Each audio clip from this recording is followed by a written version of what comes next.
Welcome back. Shavua Tov, everybody. Rabbi Leibtag, welcome back from your journeys to London, now from Alon Shvut Vakasha.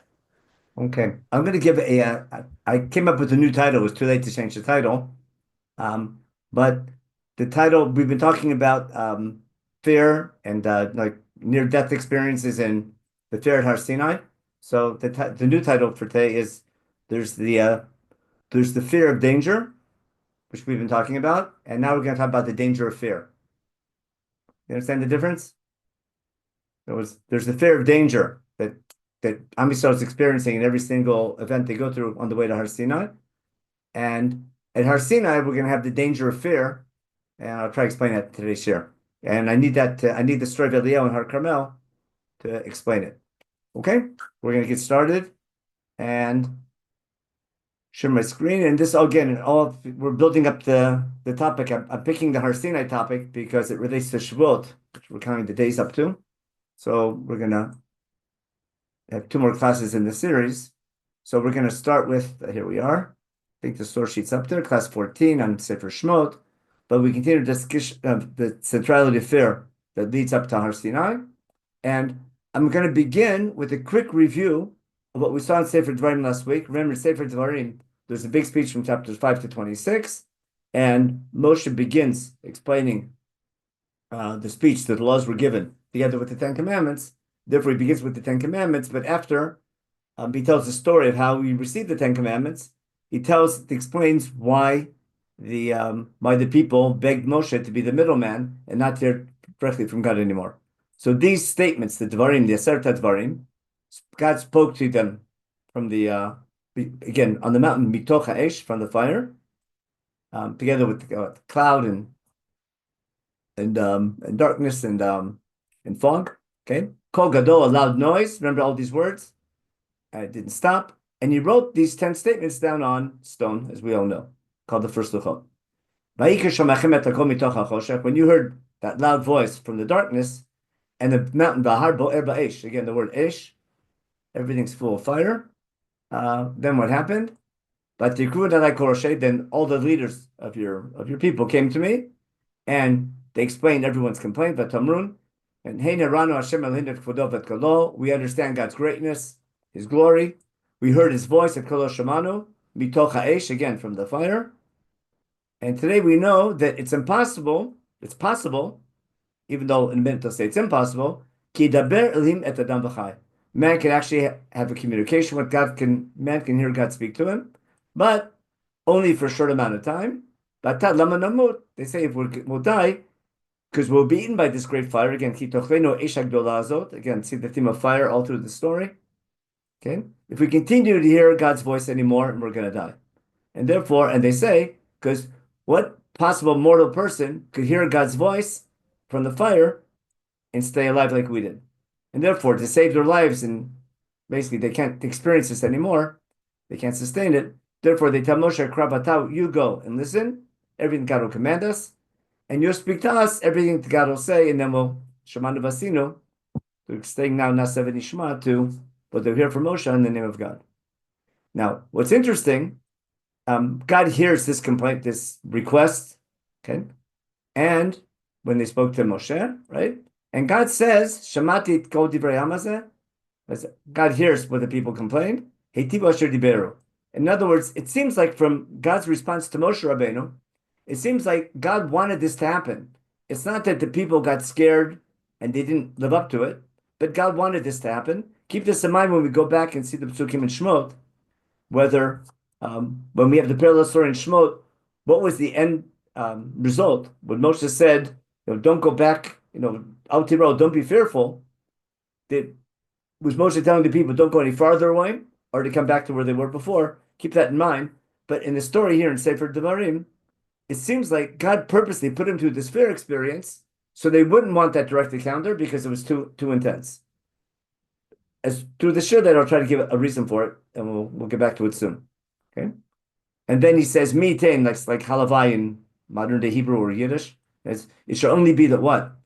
That they should always have this heart to fear me, and that fear will lead to keeping all the mitzvot. Again, we want their heart to fear me, And that fear will lead them to keep all the mitzvot. Now remember that idea that God's goal is not the fear. God's goal is the commitment to keep the mitzvot. And the hope is through this fear experience that will lead them to want to keep the mitzvot. And if they keep the mitzvot, then God will be able to be good to them and their children forever. So basically, fear is going to be an educational tool, not a goal in itself, but an educational tool that will get people motivated. Now, before I go any farther, I want to explain where I want to go with this today. What I want to explain is that there's a difference between sort of buying into the system when you begin with the commitment, and then what happens once the commitment is solid as you continue in day-to-day life. In other words, there's a need for fear for the original buy-in to make that commitment to be God's people. But once we're God's people, fear might be counterproductive. And we're going to see it later on. I mean, it'll be the next topic in Sefer Devarim in the Shema. Right after this story, the first commandment, maybe I should open up a Chumash and show you. We'll see it here from the, meant to be in Devarim. We have to go to, second, close this.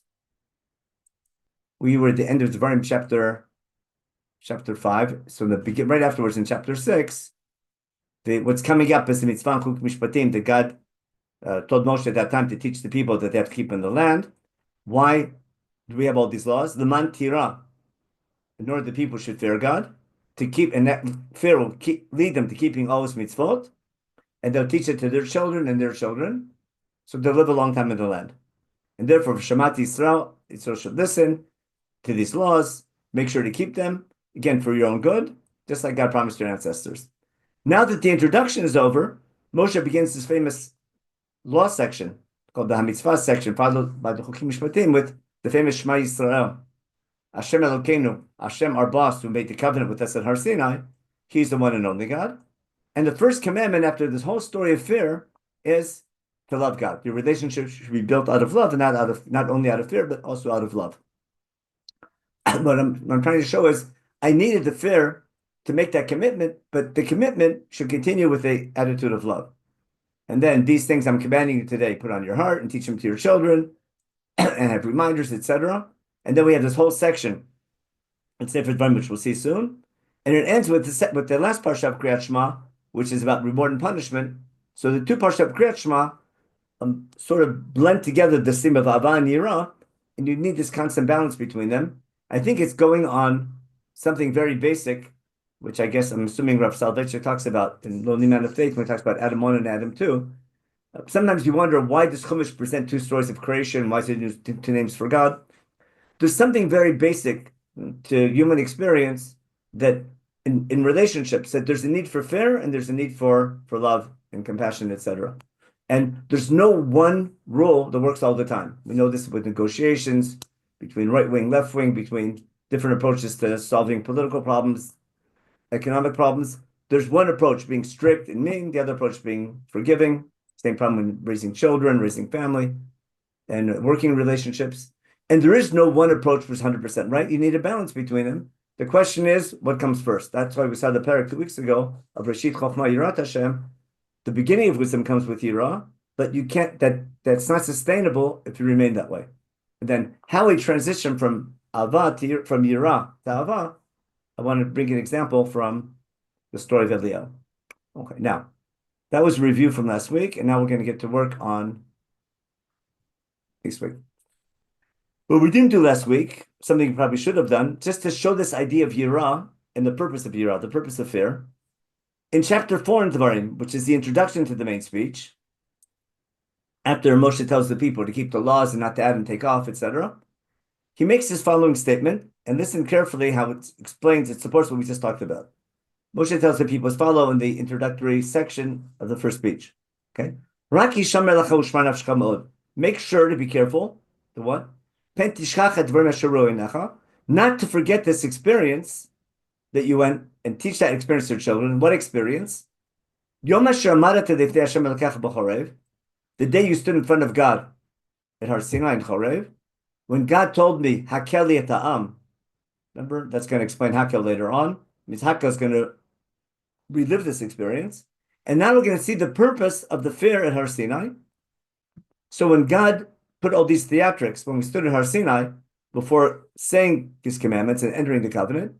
Asher yimadun liraoti, in order that they learn to fear me. Kol yamim Hashem chayim al adama et b'nei milamedun. The whole time they're living in the land, being God's people, the basic understanding has to be one of fear of God, maybe awe would be more exact, and teach that fear and awe to the children. Now, then he explains the story about Tigrun Tatun Tachatar. Moshe is explaining the new generation, 40 years later, what happened 40 years back. And everyone stood at the bottom of the mountain. Bahar Bo'er Ba'esh, the mountain was full of fire, up to heaven. Again, like we saw before, Choshech Anan Arafel, like we saw in chapter 5 and also back in Sefer Shemot. Okay. By the Menachem bitoch esh, again, God spoke from the fire. You heard God's voice, but he didn't say anything.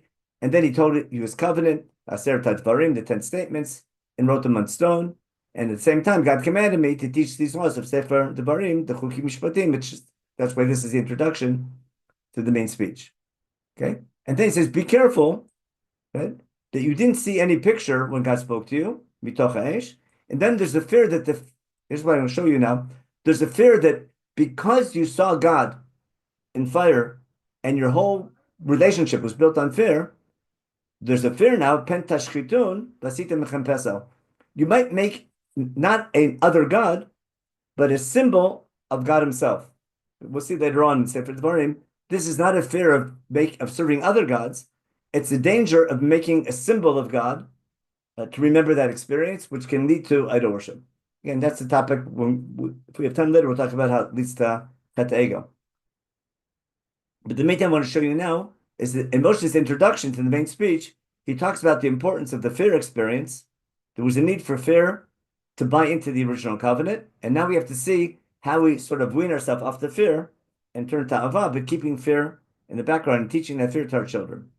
Now, to prove my point, every 7 years, in fact, at the end of the Shemitah cycle, which is this week's Parsha Bahar, we have the mitzvah of Hakel. See the word Hakel, B'yom HaKahal in the beginning, Yom HaShermata Hakel Liat Am, that was Har Sinai. And therefore, every 7 years in chapter 31 in Devarim, the last mitzvah of Chumash, gather the nation together, Hakel Liat Am, the men, the women, the children, and the strangers, etc. Listen carefully. What's the purpose of Hakel? L'ma yishmu v'leman yimadu, v'yaru et Hashem alechem. The purpose of the gathering is to instill the fear of God in the people, and that will motivate them to keep the laws of this Torah. Okay? Uvenim asher lo yedu, the children of the next every 7 years, we get a new batch of younger people. And every stage of life, every 7 years, we relive this experience as a nation. They'll hear and they'll learn the laws and they'll learn to fear God. It means part of learning is to learn to fear God, more or less like what's called learning Musar or Machshava. So having the basic awe and fear of God in you, that's going to motivate you to keep the mitzvot. But the question is, we'll talk about soon, the danger of the relationship is built only in fear and not more than that. Now, I'm going to jump now to the famous story in Eliyahu and Har Carmel. I think it's Haftarah for, Parsha Yitro. But what do we have? Eliyahu's on Mount Carmel. It's a famous story. I'm just going to read it. And as we read the story, I want you to pay attention to parallels to Har Sinai. Okay? Now, just quickly the background, for those who don't remember. The king of Israel, during the time of Eliyahu, his name was Achav. Now, I'll stop I'll ask a couple questions just to make sure people are awake and see what you guys remember. Who was Achav's wife? Not only wife, but main wife. Isabel. No? And what was her yichos? Moab? Oh, not Moab. Not Moab, Sidon. She was the daughter of the king of Sidon. And Achav, even though we just had in Daf Yomi, the end of Sanhedrin, Achav's one of the people who don't have any chelek b'olam haba. In Jewish history, he's one of the greatest kings that Israel ever had. He built up the northern kingdom. He brought unity. Even there's Midrashim that talk about good things about Achav, that he was Ohev Yisrael, and even though he served other gods, at least he united the country together. He had some positive traits. Now, what Achav did to bring the country back together again, basically, after the split kingdom in the time of Shlomo Melech, with Rechavam and Yerovam, the northern kingdom and the 10 tribes in Yehuda were split. They had civil war with each other. There was a state of war. They didn't get along, which caused the whole country to fall apart. The first time we regain prosperity and strength in the first temple period, after the split kingdom, after Rechavam and Yerovam split the kingdom, is the time of Achav, because they unite the kingdom. So Achav is able to unite the kingdom. He makes a treaty with Yehoshaphat, the king of Yehuda. They married their children off to each other. Achav as well marries the daughter of the king of Sidon, and that's for economic reasons, making a treaty because Sidon has a shipping route of the Mediterranean basin. Achav has a land route together with Yehuda. They go to war together. They have a treaty later with Syria, with Aram as well. And basically, during the reign of Achav, Israel becomes a superpower. Anyone who's been to Megiddo and seen the waterworks and all the construction they did in Megiddo, and for sure it's from Achav's time period. Some of them might be from Shlomo, but the main find in Megiddo from the first temple period is from the time of Achav. The whole big water system, which is simply amazing, the work they did thousands of years ago. The Achav was able to put the country on the ground, but make it strong again. But the price he paid was his treaty with Izebel, because with Izebel came the price tag of what's called of idol worship of Baal and Asherah, where the Canaanite gods, where it wasn't Achav was a firm believer in them, but accepting this, what the so-called the Western culture of Sidon means if you want to make a treaty with the Phoenicians or with the Middle East, with the whole Mediterranean and the shipping, you have to accept their gods. And therefore, together with Izebel came the Nevi'ei Baal, 400 and 450 Nevi'ei Asherah, who basically brought that culture together with them. If you want to take a modern day analogy, when America made a treaty with countries in the Middle East, they come with McDonald's and with Hollywood, and which the religious leaders rebel against. When religious leaders or political leaders take advantage of the religious leaders not being happy with that, that's already more modern history. But the basic fear of Western culture ruining religious society was what Achav was dealing with. What did Eliyahu come and do? Eliyahu said, because Baal is a rain god, and that was the main god of Sidon that they were worshiping, and that rain was leading to prosperity, Eliyahu decides to stop the rain and no more, basically to prove to the people that the source of rain is not the Baal god, but our God. Now, Eliyahu means well, but what he's doing causes tremendous damage. Why? Because it leads to a drought, people are dying, the country is falling apart, and there's a big question, who's ruining the country? As the question comes up in Sefer Menachem, Miza Ocher Yisrael. We'll see the pasuk in a minute. Who's ruining the country? Achav and all the people are saying, Eliyahu, we believe you have these magical powers, you're a great person. Use your greatness and your ability to do miracles, use it to help your people, not to punish your people. And Eliyahu is saying, I need you. I need to do these miracles. I need to stop the rain to get you to believe in God. And what Eliyahu is doing, basically, he's using, again, the fear of death, stopping the rain, putting the people in a near-death experience, to get the people to rekindle their commitment to the correct God. Now, he means well, and it's going to work, but what I want to show you in the shir today, even though it works, it doesn't last very long. So when we look at the transition, when we try to understand what Eliyahu was trying to do, and how it worked partially, but why it failed afterwards, I'm going to use that analogy to understand what's going to happen, what happened in Har Sinai, and how that can apply to understanding the laws in Dvarim, and how we solve that problem, and how it relates to Chet Egel and the second Luchot. We'll get started with that. We'll have to finish it next week. So now, in light of that, I want to read the story of Eliyahu and try to understand what Eliyahu's goal was, why it worked, and why it didn't work. Okay, so I'll go back to the screen, and we will share. Not here. We need this one. There we go.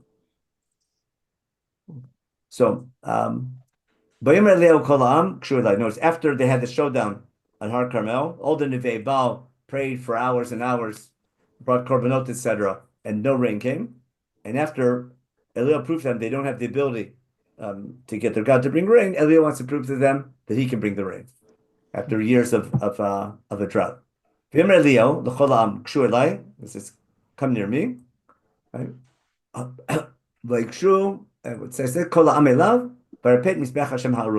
if you remember at Har Sinai, Remember, there's the Kohanim Negishim. We have the word Lageshet. We have a mountain. We have a mountain like Har Sinai. We have Har Carmel. We have a Mizbeach Hashem. Maybe I should just show you real fast. Let me stop the share for a second and just review the psukim from Sefer Shemot about the Mizbeach at Har Sinai when we say Nasa v'Nishma. Where are we? Go back to Shemot. Chapter, 24 is better. Okay. Here. Then God told Moshe to come up the mountain with the leadership group and 70 elders. And then Binigash Moshe Levado Hashem. And then Moshe comes down and tells them all the words of God. And Moshe writes the words of God down. Vayivem Mizbeach Tachat Ahar. He builds a Mizbeach. Remember, and 12 matzevot for the 12 tribes of Israel. Remember, there's a mountain. There's Nikashes. There's approaching the mountain. There's an altar and 12 monuments for the 12 tribes of Israel. Okay. Then they bring sacrifices, ve'olot, and they have shlamim, etc. And Moshe sprinkles the blood, and the famous 24/7, chapter 24 in Pasuk 7 in Shemot, they take Sefer Abrit, he reads it out loud, and the people say, Nasa v'nishma. They will accept and do what God says. Moshe takes the blood and sprinkles it. Then Moshe and Nadab, Aaron, and Avihu go up the mountain with the 70 elders. They have this vision of God, and it's extremely bright, and nothing happens to them, even though they saw God. Whether it was good or bad, that's a big argument among the Parshanim. Then Vayachzuot, they saw God. Vayichlu vayishtu, remember, they ate and they drank. And then Moshe goes up himself and gets the first luchot. So keep that story in mind, what we just read in Shemot, as we read here by Eliel. Okay. So Vaikach Eliel 12 avanim, sounds familiar? Just like Har Sinai. K'mispar shiftei bnei Yaakov, almost identical. Okay. And then Vayivnet avanim, he does a Mizbach avanim. We have those psukim at Har Sinai as well, Mizbach avanim tasali. Okay. And he puts water around it to make sure they know there's something, it's going to be from God. He brings the Korban Olah. We can skip all these psukim. He pours water on it to make sure that people know it's not nothing magical. Okay? And then the water goes around the Mizbeach. And then, Chazal say that's the same time when they brought the Mincha in the Beit HaMikdash, but basically it could be the Mincha, probably simple pshat is, as they're bringing this present in presentation to God, Eliel approaches God and prays. Today it should be known, Ki ata Elohim b'Yisrael, you're the God of Israel, and I'm your servant. Remember Moshe's Eved Hashem as well. And everything I'm doing wasn't my idea, it was in your sake. Because the people again are angry at Eliel for stopping the rain. It says, I'm bringing the rain and I want you to attribute this to God. Famous line, Aneni Hashem Aneni. He asked God to answer his prayer. V'yedu ha'amazad, let all the people know, Ki ata Hashem Elohim, that you're the one God. Remember, Hashem Elokeinu, Hashem Echad. We want to re-establish the people's belief in the one God. Okay? And then, what happens? Vatipo Eish Hashem, fire of God comes down, like at Har Sinai. But Tachal Tolah, that it eats the Korban and all the wood on the Mizbeach, as well as the stones and the dust, and swept up all the water that was there. Okay. Vayar kolam vayplu apaneim, the people saw, they fell on their faces. Vayamru Hashem hu Elohim, Hashem hu Elohim. That's the famous line we quote on Yom Kippur, at the end of Yom Kippur. Now, so we talk about the parallels to Har Sinai, and now we talk about now is why it lasted one day. Now, does anyone remember what happened immediately after that? Did the rain come or not? The rain came a couple hours later, it started raining. Eventually. Yeah. And then they killed all the Nevi'ei Baal. They on Har Carmel, I think 400, the people came and they killed all the idol worshippers. And what was Eliel hoping for? Eliel was hoping that would prove to the people that Hashem is the real God and Baal is idol worship, and the people would return to God. Now, who is promoting all this idol worship? It was Izebel. She's Eliel not was there. hoping. Yeah, Asher, go ahead. She's not there. Ahav is there. The people that Ahav's she's not there there. yet.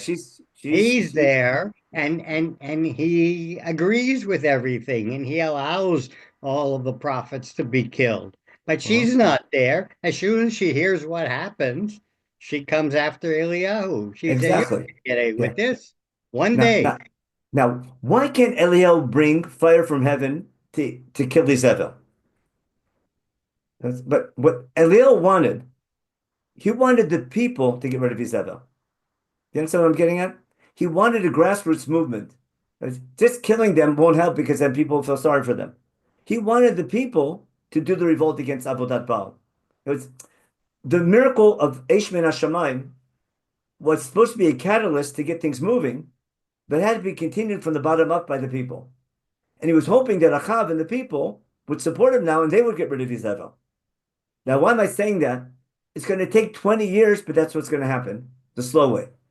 Because what finally happens to Izebel? Anyone know how she dies? Don't they throw her out of a tower? Yeah.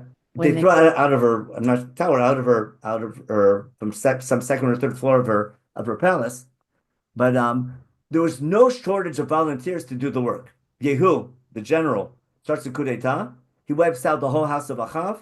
There's the middle of a political rebellion, but the rebellion is not just against the house of Achav afterwards. Achav already died, but his children took over.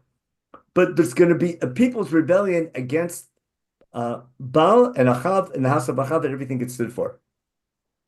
But it's going to take 20 years of suffering until the people do it on their own. What Eliel tried to accomplish in a harsh way, Elisha is going to be able to accomplish in a slow way.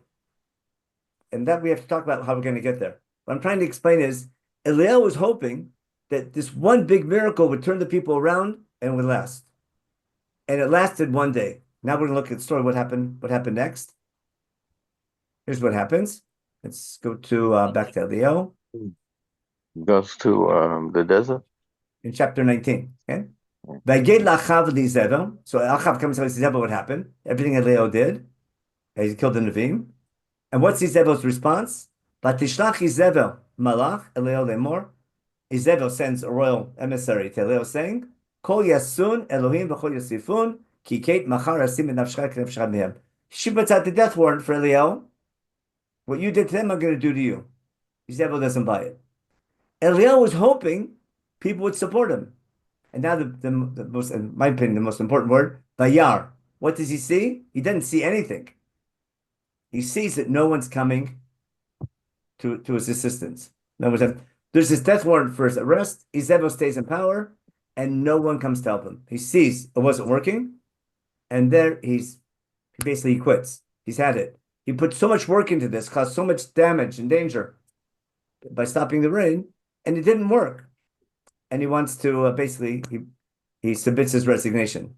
He has to run away for his life despite all this. He runs away to Beersheba, which is the southern border of Israel. Okay, and he left his assistant there, and he goes into the desert another day's distance. Sounds very much like Hagar running away. He wants to die, and then he tells God, "Take my soul away from me." What's he saying? What's Eliel saying? I was no more successful than my predecessors. But we were thinking Midat Hadin would work, and it didn't work. So what happens? So he falls asleep, and a malach comes to him. He says, "Come, it's time to eat." And he gets some food to eat. Again, Bayochel Vayesh, just like at Har Sinai. Okay, and then what happens?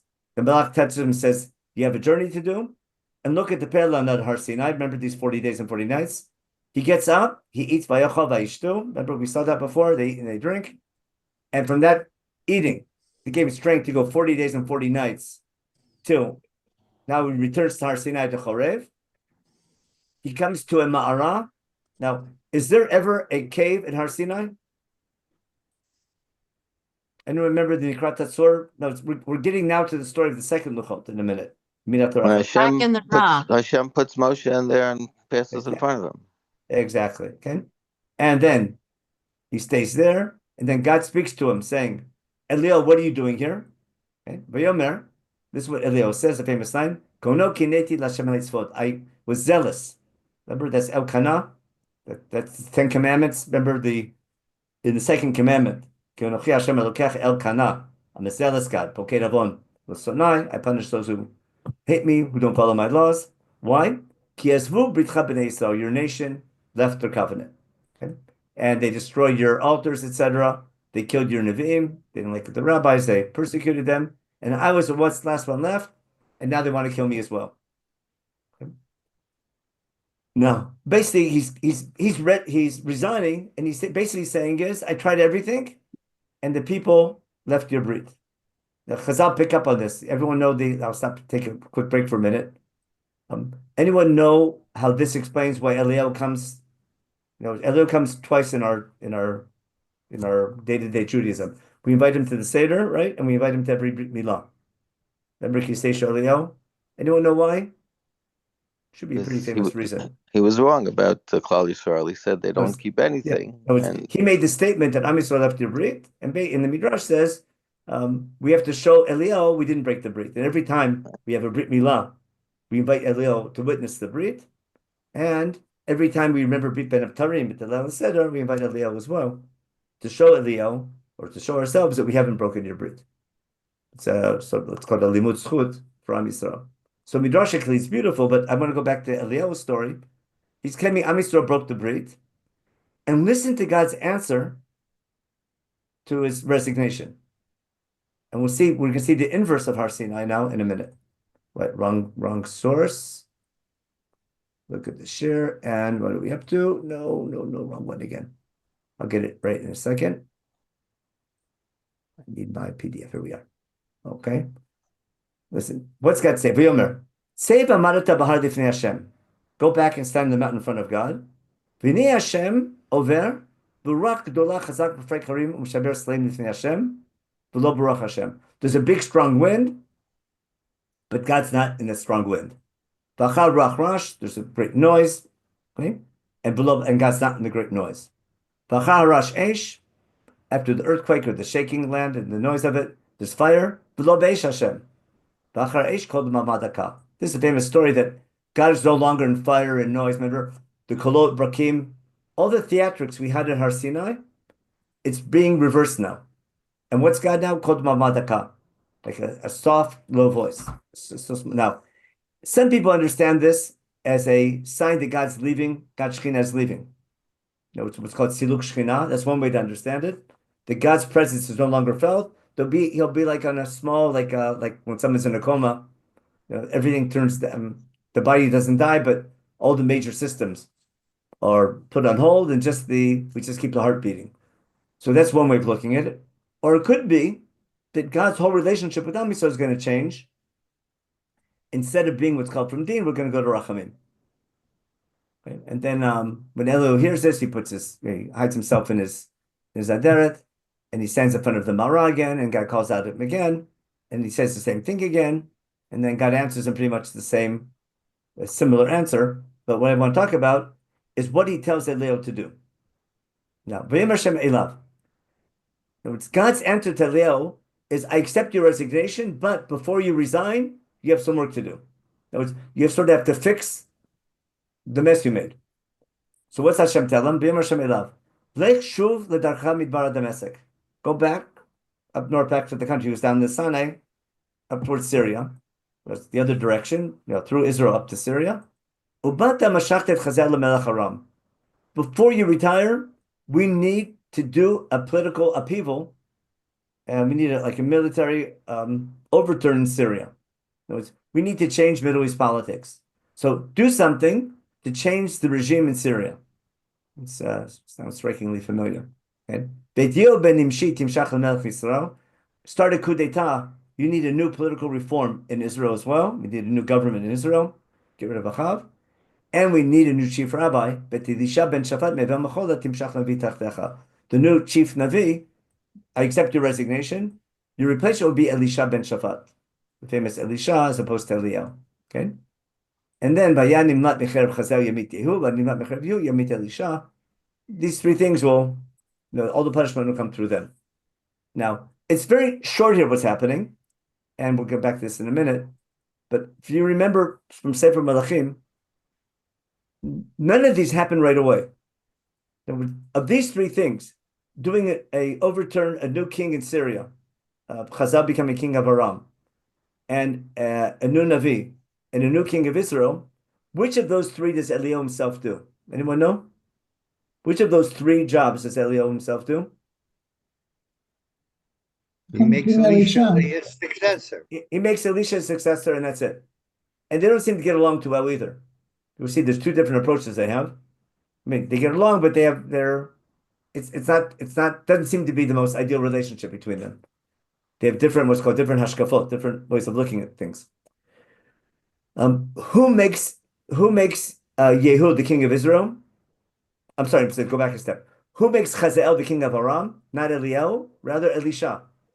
Elisha is going to make Chazael the king of Aram. Famous story later on. And who's going to make Yehu? I'm sorry, who's going to make Yehu the king of Israel?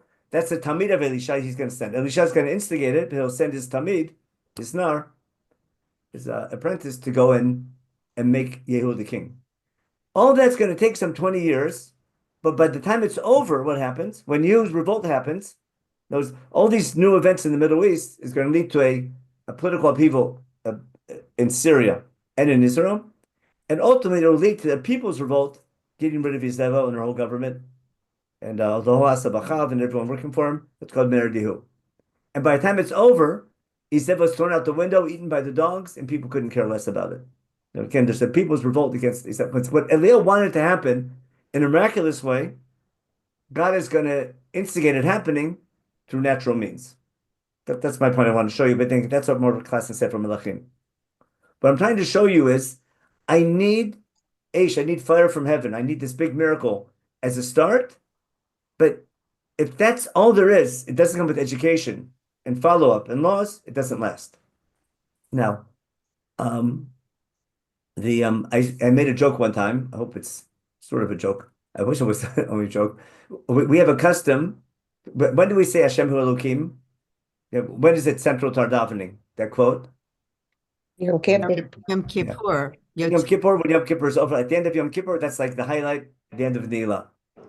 Now, why did we quote it? Because that's accepting the Brit. That's like the big deal. So I said one time in jest, the reason we have that custom, because just like by Eliyahu, it lasted one day, and then it was over, and we went back to our old ways. So that's what we do also. We have one day of Yom Kippur, it lasts about a day, and then we go back to our regular ways again. I wish I was only in jest, but unfortunately, sometimes it's true. Now, but if you understand the deeper message of Eliyahu's story, I think that minhag of saying Hashem Elokim is very meaningful, because behind it is that fear alone is not going to build that relationship. I need the fear as a starting the relationship. I'm going to renew the relationship with fear, but I have to do that transition from fear to commitment, to love, and doing the mitzvot because it's the right thing to do, not because of the fear, not only because of the fear of punishment. To start the commitment, fear might be important, but to maintain the covenant and make it meaningful and making it work, if it's only based on fear and fear alone, it doesn't work. At Har Sinai itself, okay, I was thinking, someone asked a question, how Eliyahu and Elisha are different. So I'll take a break and answer that real fast. One quick example, when Eliyahu picks Elisha, right, to come and help him, what's the first thing Elisha does when Eliyahu tells him, come with me? I need a helper. Goes to say goodbye to his parents. And not just say goodbye, to take care of them. It's a classic example. If you see Mashiach coming and there's a mitzvah to do the mitzvah first. He's saying, taking care of your parents, like kibbud avayim, and taking care of people in need, that's his highest priority. Eliyahu is like, basically all the stories of Eliyahu are always fire or always ash. And Elisha is almost always going to be water. The first event with what happens with the Nevi'im and Beit El, maybe I'll bring an example of that. Everything Elisha does is helping people in trouble. Right? There's an old lady who, not old lady, an Amana, a widow, whose husband was one of the Bnei Nevi'im, who Izebel probably killed. And she was in debt, and she's two sons were sold into slavery. Remember what he did for her? Oil. Yeah. She asked for that little Hanukkah miracle, little thing of oil, and she sells it and is able to buy back her children out of slavery. There's people saying, indeed, there's not enough food. There's that famous porridge pot that doesn't stop. enough food for everybody. People are, cutting down trees and the axe breaks and it falls in the river. He does a miracle and the axe comes back up from the water. But everything he's doing is almost unheard of. He's reestablishing the people's faith in God, but he's going around helping people instead of killing people. Now, does that work? It's a recovery. That'll have its problems as well. But what Elisha is doing is quite the opposite of Eliyahu. The rule of thumb is just water as opposed to fire, or basically what we like to call Beit Shammai and Beit Hillel, two different approaches. Now, the one story that everyone's bothered by with Elisha, is after Eliyahu leaves. Remember, Eliyahu leaves in a storm up to heaven, in a famous way, and he asks before he leaves, Elisha asks a question. Eliyahu asks him, "What do you want from me?" And he asked for a double portion. Remember Pishnaim? So some people say he does double the amount of miracles. That's cute, but Pishnaim probably means I'm going to be like the Bechor, the firstborn, meaning I'm going to be your successor. I'm going to take over the chief rabbinate of Israel. Now, on their way leaving, there's groups of what's called Bnei Nevi'im. That's the closest thing we have nowadays to like people learning in yeshiva or learning to become Nevi'im, apprentices in Nevuah. But there's 50 Nevi'im in Gilgal and in Beit El and by Yericho, etc. And he meets them. They meet them all on their way down. And when Elisha said Eliyahu that request, Eliyahu says, "I don't know. If you see me being taken away, it's a sign that you're my successor." Eliyahu to the very end isn't sure whether Elisha is going to take over for him, but he says, "Let God decide." And Elisha indeed sees Eliyahu being taken away, and then God takes Elisha takes the Aderet, the cloak of Eliyahu, splits the Jordan River again. We sort of relive the time period of Yeshua. We're going to start over again, and the Nevi'im in Yericho see the miracle that Elisha does. They accept him, and when Elisha walks up from Yericho to Beit El, the Bnei Nevi'im in Beit El start making fun of him, and they call him Kireach. They call him Baldy. Remember that story? Now it sounds like that he's annoyed because they called him bald. They're making fun of the fact he was bald, and he sort of curses them, and the bears come out and eat them up. It sounds like a very harsh story. What I think it means is that when they call him bald, when they call him Kereach, Alei Kereach, come up, Mr. Baldy, they're saying basically, you're not Eliyahu, because Eliyahu is known for his long hair. It's not only in Mitzvah Shabbat Zemirot, it's also in Navi, when they're looking for Eliyahu, when there's when Achav has a warrant out for Eliyahu's arrest, they're describing him, he's the guy with the long hair. Eliyahu is known for his long hair. It's called Bal Se'ar. Now, when you call Elisha, Eliyahu's successor, you're bald, you're basically saying you're not Eliyahu. And the Nevi'im in Beit El simply don't accept Elisha as Eliyahu's successor. They still hold for Midat Hadin. And that's a question, I wish there weren't so many modern day parallels, but when you want to change something, how strict you have to be, how harsh you have to be. Is the only way to get a point across is through death and punishment and and striking people down, etc., or do you convince people through midat rachamim? Without taking sides, I'm saying there's two approaches which people argue about all the time, and there's no one way to know what's right for sure. I'm saying, but both approaches have their legitimacy. But Eliyahu tried and it didn't work, and Elisha's going to try the other approach. When the Nevi'im and Beit El don't accept him, and he gets angry, he sort of curses them. He's not cursing them themselves, but he's cursing the fact they don't get the point that we have to change our approach. Now, will that really happen or not? That's a discussion about it. What's called lo dubim v'lo yar. That's a different question when you study Sefer Melachim that I won't get into. But the main event is not Eliyahu's not getting angry because they're calling him, making fun of the fact that he's bald. He's angry at the fact they don't accept this idea of we have to change our methodology from Din to Rachamim. Now, what happened in Har Sinai? If I go back, did Eish at Har Sinai work or not? So we got to Nasav and Ishma, didn't we? But how long did it last? It didn't last 40 days, did it? And we had Chet Ego right away. And basically what happens? God used fire. No, it's this again. The fear of danger to get the people to be in awe and fear to accept the brit. But it didn't last for more than a couple of days because, again, we sin again. And to the point that God wants to forget the whole idea. Remember, Moshe breaks the Luchot. and God wants to wipe everybody out and start over. And Moshe davens for God to change his attributes from din to rachamim. And then we need the second luchot, which come with God's attributes of mercy. Again, that's a share in itself.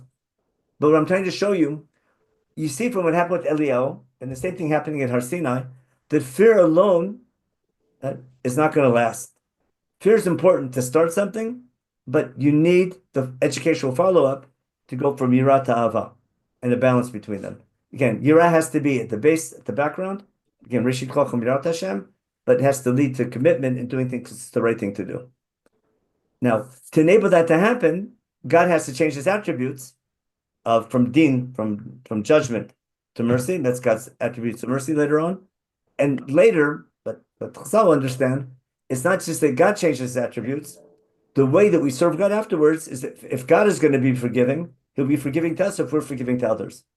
Therefore, the way we have to behave as God's people, for God to be forgiving to us for our bad behavior, we have to be forgiving to others. What's famous line, Mahu Rachum Aftah Rachum, it's called, or imitato Deo, we have to imitate God. If we're forgiving, then God will be forgiving. Anyway, that's all shit already on at Har Sinai. But the parallel to Har Sinai of the 40 days and the 40 nights, and the change from din to rachamim, and the change parallel to Eliyahu to Elisha, and Eliyahu's approach, which didn't work, and God trying now with Elisha, which ultimately did work. Again, does that last forever? Also didn't last forever. Things go bad again. But I think when we're studying Har Sinai and seeing this idea of fire at Har Sinai, there's a need for that fire, for that commitment, but that fear alone won't be enough, and that's why let me go back to my source sheet now. What I want to talk about again is the danger of fear versus the fear of danger. Okay, I mean, yeah. I'm sorry.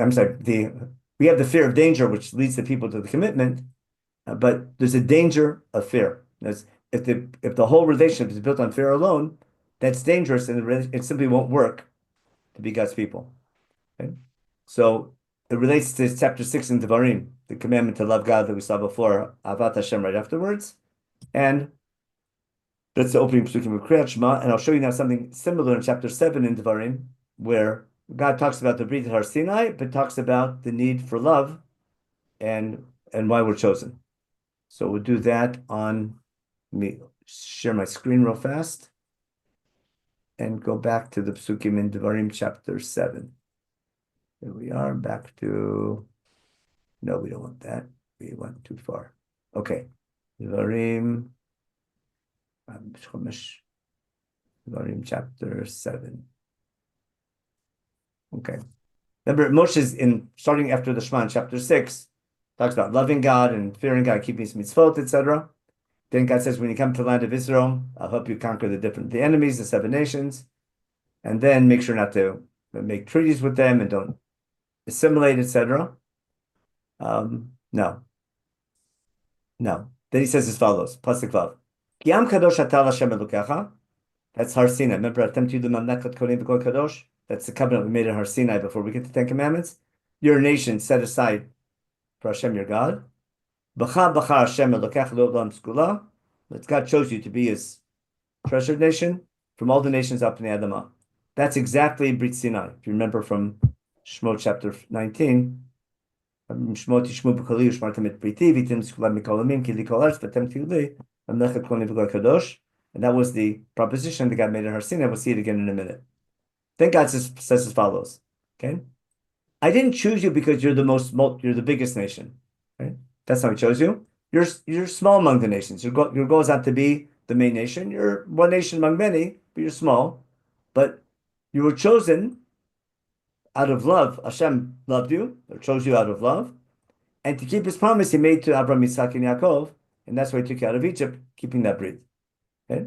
And you should know that what? Hashem, your God, he's your God. You can trust him, you can support him. He keeps his brit and his chesed, his covenant, and his mercy for those who love him. Okay? But he punishes those who were breaking from the 10 Commandments from Parshat Yitro. Okay? And therefore keep all these mitzvot and chukim to be worthy. Now, if you follow the laws, God will reward you. If you don't follow the laws, he won't. And then if you follow the laws, God will love you. He'll give you blessing. He'll bless your produce. He'll bless your land. Things will go well. You'll be blessed among the nations. The same things he said earlier in Parshat Mishpatim. he'll get rid of illness, and all the terrible things happen to Egypt won't happen to you. Got to put against your enemies, and you'll be in a leadership position above the nations, etc. Okay. Now, and then he goes on about getting ready to take the other nations as you go through. But the idea that it was out of love God chose us, and therefore we have to reciprocate in our commitment to God to serve God out of love. That reciprocal relationship of, on the first hand, fear to buy into the relationship, but the need for love and care and loving the relationship, that has to be how you continue to make it last. In general, if I go back to Eliel for a minute, what other prophets other than Eliel and Moshe Rabbeinu do miracles like Eliel did? Any other than Eliel and Elisha in their time period and Moshe Rabbeinu, what other prophets are known for their miracles like one after the next? Anyone bring an example?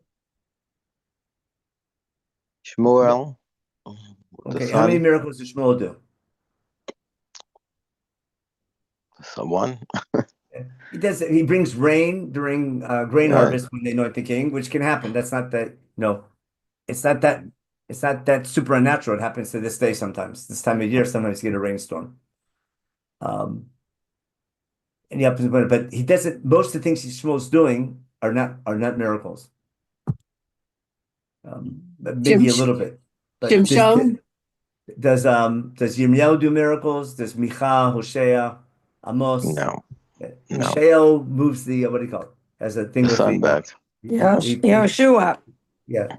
Yeshua, he starts with miracles and we win off of them right away. And for helping the battles, that's to prove that God's with us. What I'm getting at is that when do we need miracles? You need miracles when things are bad. I'm going to sort of flip things around. It's when our very belief in God is in question. When things are really bad in our relationship with God, when we don't buy into the system and we're serving other gods. Either we don't believe he exists or we're not committed to God and we're following other gods. I need a miracle to restart the system as a sort of like a jump start, keep moving. But once I'm committed to be God's people, and the only question is how to serve God, I don't need miracles, I need teachers.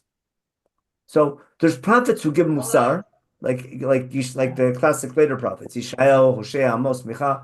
Earlier also with Shmuel mostly. He gets some people to do tshuva in return.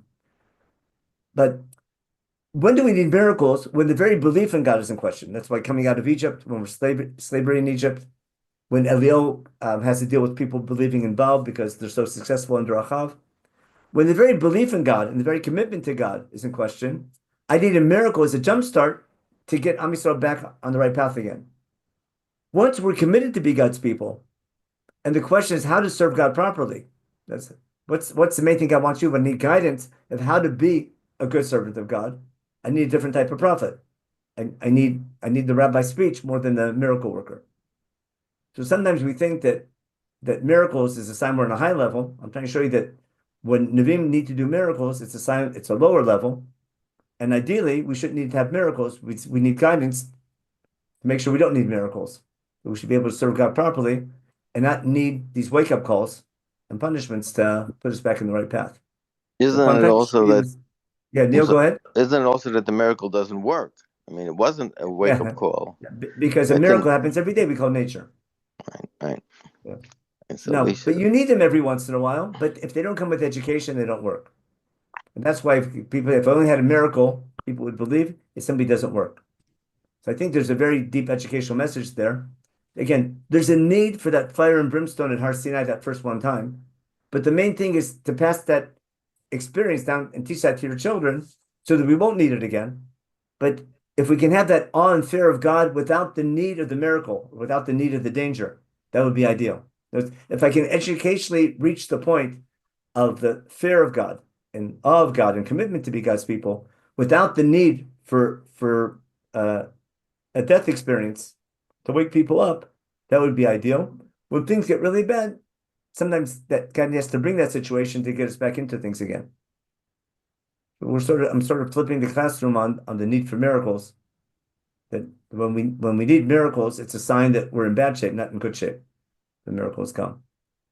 And therefore, I'm saying I don't really mean it that way, but we should pray we should pray to be in a situation where we don't need a miracle. Sometimes we need miracles, and we pray for miracles to save us. We should pray that we should be in a situation where we wouldn't need a miracle to put us back on track. So that's what I want to share with you today on we're talking about Har Sinai. Now this go real fast. This is the psukim which we've done before in a different series of chapter 19. Where's my source sheet? 1 second. Zoom and share. Source sheet, here we are. Okay. Now in chapter 19, so remember, we arrive at Har Sinai in the 3rd month, and Moshe goes up, and God makes the famous proposition. Remember, look what I did for you. I brought you here, and now, are you willing to obey me? Remember, Shemot and keep my covenant. We talked about this before. You'll be my treasured nation. These are all repeated later in Sefer Devarim. And that will make you a Mamlechet Kohanim v'Goy Kadosh. That was the proposition, and the people said yes. And now there's how God's going to transmit. We speak them directly through Moshe. But basically, we have 3 days of preparation.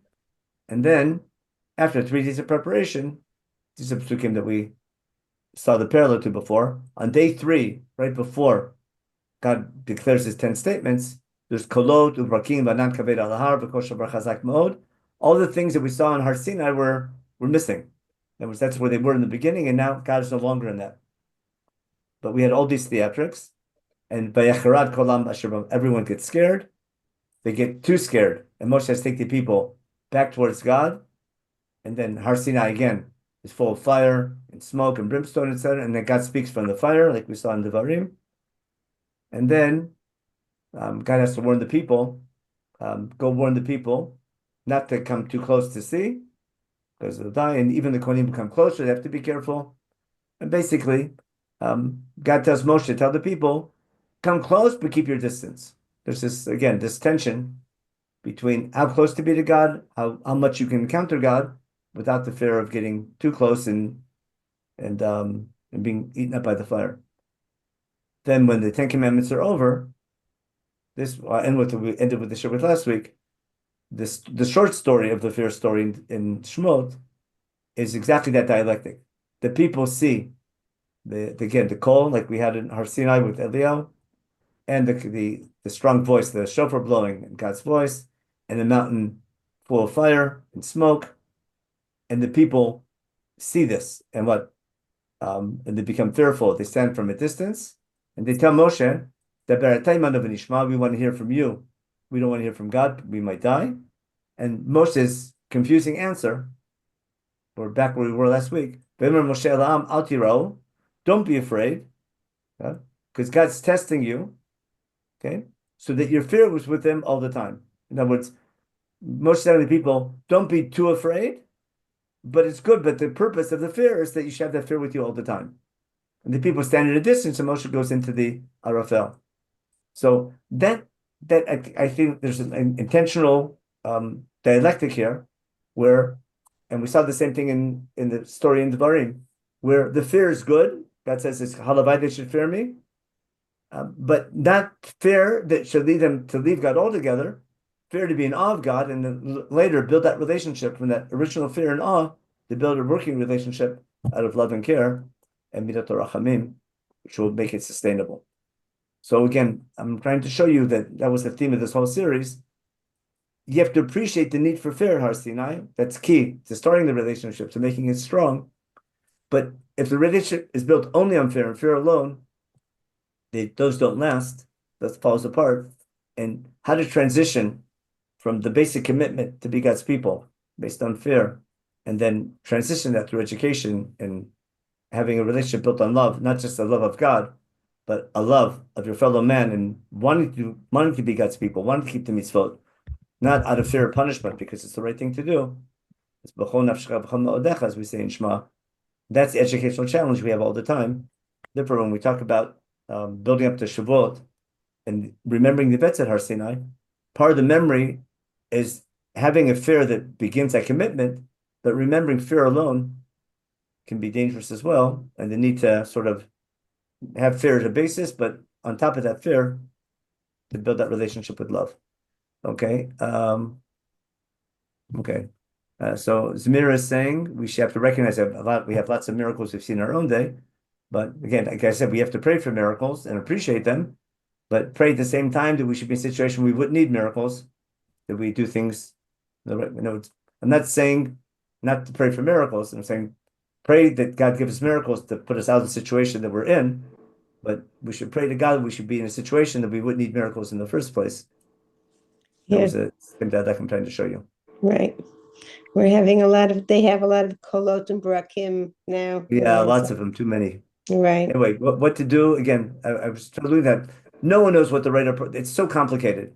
I don't envy anyone who has to make those decisions nowadays, and we have to pray basically that God help us, but that our leaders make the right decisions, and God guides us in the right way. But as we argue, we have to argue maturely. So as a people together, not with all the vices, all the sinat chinam. That's not healthy at all. Okay, anyway, hopefully we should have a good week of news. Amen. And, hopefully something good will come out of all this. All right. Okay, I think Rabbi J had to leave already, so we'll stop here. And next week we're going to finish up the Har Sinai topic in preparation for Shavuot, and see how that relates to Shavuot itself and to the Mishkan. Thank you so much. It was Thank you, So- Menachem. it really was so enlightening. It was great. Okay, thank you. Thank you. Okay, bye-bye. Bye. Thank you. Bye. Okay.